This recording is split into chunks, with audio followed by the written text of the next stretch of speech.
Alright, so let's take a look at the new developer log here. You can find it on Steam. One important thing that they noted here is that they will be specifically focusing on performance and gameplay balancing, among other areas in the upcoming hotfixes. So we can probably expect that within the next couple of hotfixes. So it looks like they're still aiming to provide a public roadmap, and I assume that the public roadmap is not going to come out until the main hotfixes that they want to release come out first. So that's going to be a little while yet. And the main hotfixes are obviously the performance issues, the suspect AI, which everybody knows has needed an update since pre 1.0.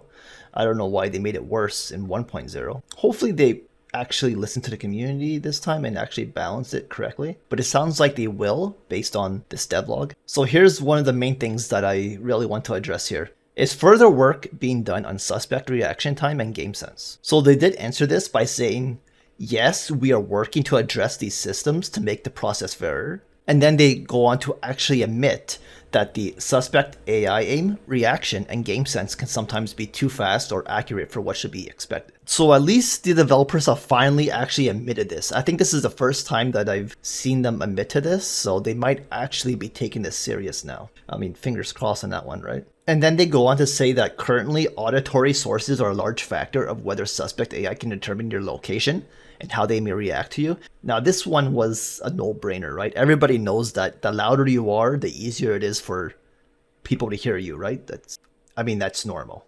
Now, this one here, I'm actually surprised had any complaints at all.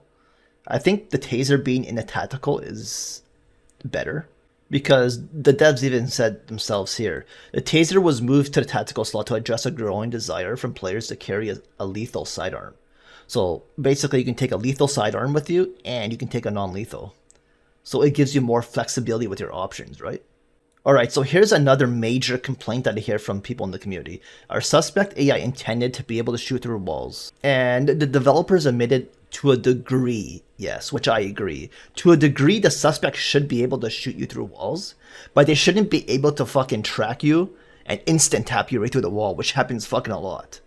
This is what mainly needs to be fixed, is how accurate they are through the walls. So basically what they need to do here is they need to make the AI less accurate, and they need to make it so that they don't track you through the wall. Like, I don't mind if they blind fire through the wall and just spray their bullets, because bullets can go through walls in real life, but there has to be like a balance to it where they can't just like instant tap you. And the heavier the wall is, like stronger reinforced walls or brick walls, like they shouldn't even be able to penetrate through that easily. So they went on to say that to a degree, yes, and then, however, we are seeing instances where their estimation, player tracking appears too precise, or their proclivity for engaging through walls is perceived as too much. So it seems like they are going to address that as well, which is good.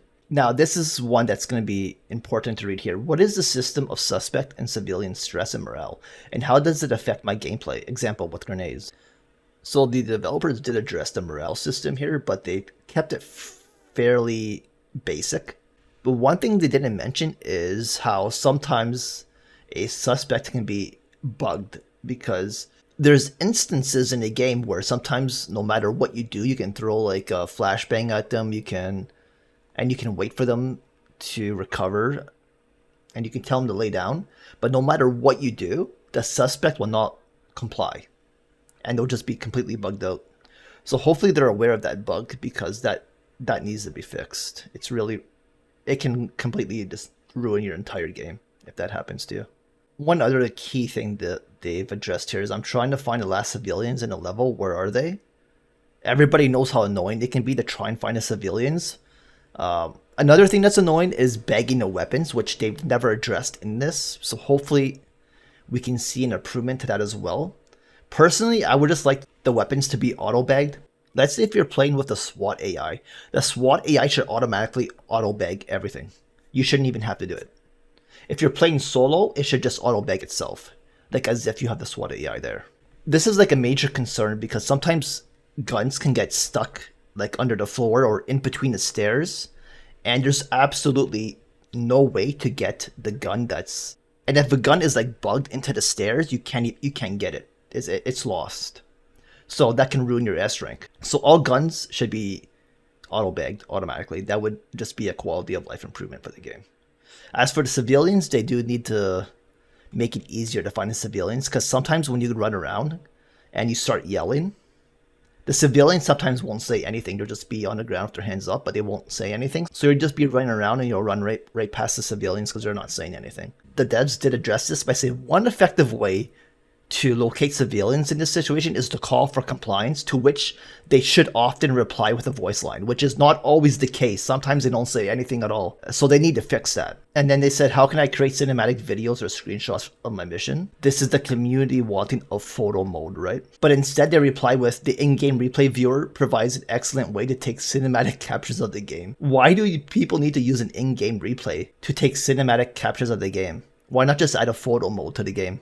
And that way people can do it in-game. The only way that I would see a photo mode being hard to implement is maybe during multiplayer, where everything is in real time. So this pretty much addresses most of the important parts of the devlog here. And if you want to read the full devlog for yourself, I'll add the link to the description box, or you can just go on Steam and read it yourself.